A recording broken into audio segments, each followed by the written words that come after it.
Right, hello everyone. Let's get to it, shall we? Now, a fan of the channel, they know who they are, asked me a question. Why is it that the Inuit, or otherwise known as the Eskimos, are living up there in the ice? What the hell are they doing up there? What were they thinking? Why do they think it's pleasant weather up there? Why are they there? What sent them there? What's going on? Let's get into it. So, officially, there is a theory that there was something called the Tula migration.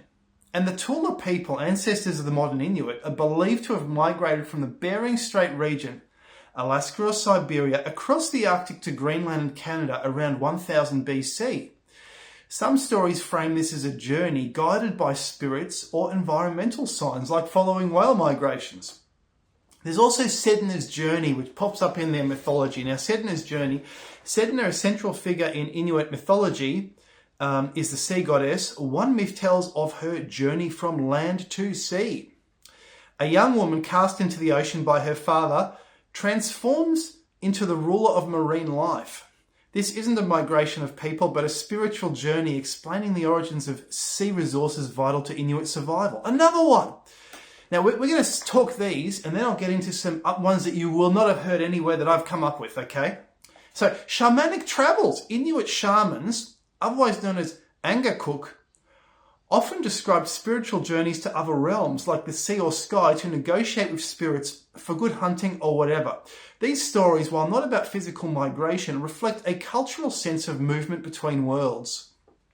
Again, tales of ancestral wanderers. Some regional myths, like those among the Inupiat, mention ancestors moving across ice or water to find new hunting grounds. Look, I've had enough.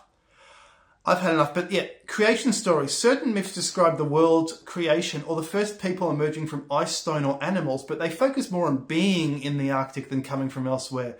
So this has told me nothing. This has told me nothing about where the Eskimos come from. So we get rid of that. So I'm going to give you some let's have time for a reality check. So these are some hypothetical ideas that I've come up with. You ready? So let's get started.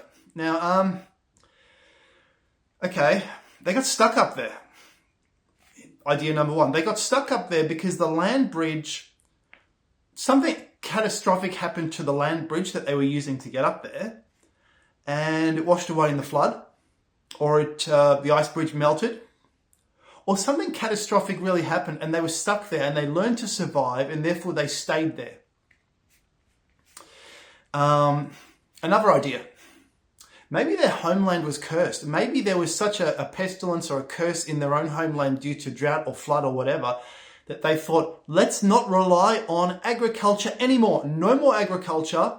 And something also must have killed whatever domestic animals they had at the same time. Maybe it was a comet bringing a panspermic kind of virus to Earth, and it killed all the livestock. And the virus also spread to plants, killing the plants, blackening the sky. They thought, we cannot any longer rely on life from the land. Let's rely on life from the sea and eat that. Yes! What a genius proposal. And all these seals sitting here on the beach, let's get them. That's another idea. What do you think? Write in the comments your ideas, right? Okay, food source. Yeah, simply take the seals, which are sitting there, or the whales, which are nearby, and row out in a boat, harpoon them. Okay, so, gee, I can't even read my own writing. Isn't that amazing? I can't even read my own writing. I've got it. Okay. Did they at one time sell the ambergensis to the south? For example, exchange in trade. Are they traders who went there and stayed there because they were getting rich off the ambergensis? Or other products of the whale, in the way the whale blubber was sold around when we found new whale grounds in the New World and around Australia. Now, you're going to say that can't be so, because that would have meant like a inter-kingdom trade. Did they really have this? I would say yes. I'll tell you why. I believe, for example, that the the people looking for metal around Michigan, Lake Superior, there was so much mined there that it's obvious they were exporting that to Europe. And then you look at the European stories, they talk about the opposite continent and the orichalcum trade in the same story. In the same story, guys.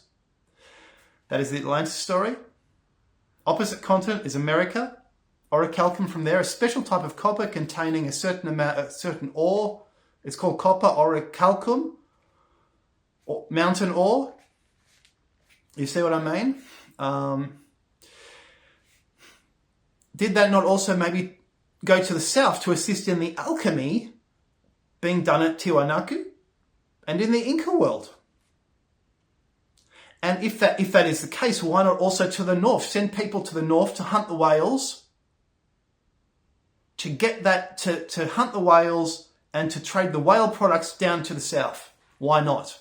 Okay, so there we go. There we go. An America-wide and maybe international. See, this is the thing in the academic world. You don't call them nations because how do you know the nation has evolved yet? How do you know the national spirit has evolved? So you call them a polity, or you call them a kingdom, or you call them a chieftain. Anyway. Okay, here's another one. Did they end up there because they used to hunt an extinct species which was very plentiful at the time, very nutritious for them, but is no longer there, leaving them stranded and leaving them reliant on whatever else they can find, such as drilling holes in the ice and getting fish?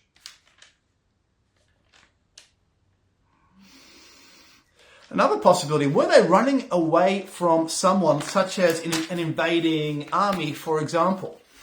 Did an invading army rip them out of their existing land and force them to the north?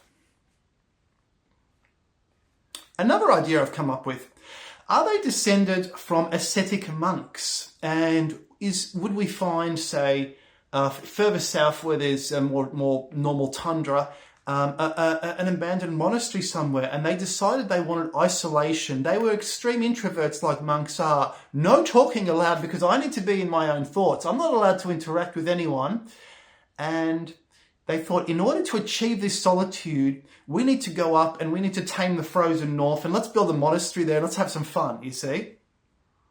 Is that a possibility? Are they descended from monks? And we know monasticism is almost worldwide.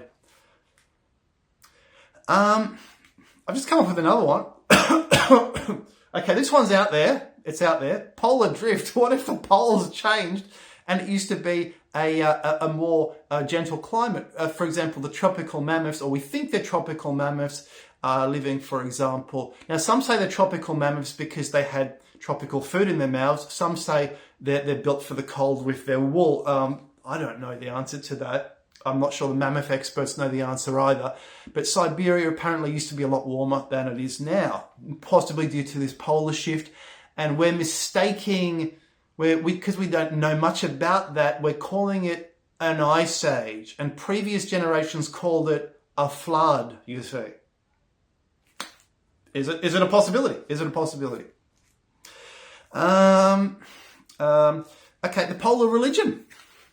We know that the pyramids point north, south, east, west, and I've done a lot of work on this channel about the polar religion. It's basically about aligning monuments in a north-south alignment. Did they want to go to extreme north? If so, why? To find Shambhala, to find something, to find the great mountain at the center of the world, Mount Meru in the Asian tradition. Did they think it was up there in the frozen north? Was this some kind of religious expedition trying to get to the North Pole? And they decided to stay there. We'll try again next winter. We'll stay here, eat the seals. And eventually they stayed there. So, see, no AI can come up with these ideas. You need... Right. They followed an ice bridge to Europe or Asia. Here's another idea. They're trying to go around the world. And they were following an ice bridge and along the top. And they're trying to get to either Europe or to Asia, and maybe based on ideas that there used to be a Bering Strait bridge, and it just didn't work. It just didn't work, and they're stuck up there, and they got stranded on certain islands. Okay, here's another one. There were known expeditions leaving China. I'm not sure, Japan doesn't have that much history, but China does. And it was known there were expeditions, great fleets, which left China, attempting to reach new lands. Now, because this expedition was expedition leader was so loyal, he didn't want to quit the expedition. He wanted to reach the most extreme lands possible to fulfill the will of the emperor, of course. So they just kept going and going and going until they could go no further and got stuck up there in the Arctic. Ideas like this are enshrined in Buddhist traditions, such as in the Journey to the West. Did they try and go west by going east if they were from Asia, for example? Looking for Shambhala or something. Okay. Were they religious escapees or escapees? We've mentioned the invading army, but what if they were also religious escapees? For example, the old order Russians who are living out in the Siberian tundra, because these are the old believers, because they have a previous version of Orthodox Christianity, which they believed in, and they were being persecuted. Think also the Protestants versus the Catholics. Still going on in Ireland, by the way. Still, that religious war is ongoing. Did they simply used to be another tribe? Did they used to be, for example, the Cherokee further south, or the way the Mayans used to be? Mayans may, according to some, have moved north and may have become other tribes further north in North America. Well, what do you think about these ideas? Of course, we'll never know that. We won't know the truth, will we? Maybe genetic tests or something, but we're not going to know the truth. So put your ideas below. What do you think of these ideas? What do you think of your own ideas? Write them below. And I'll see you in the next video. Cheerio.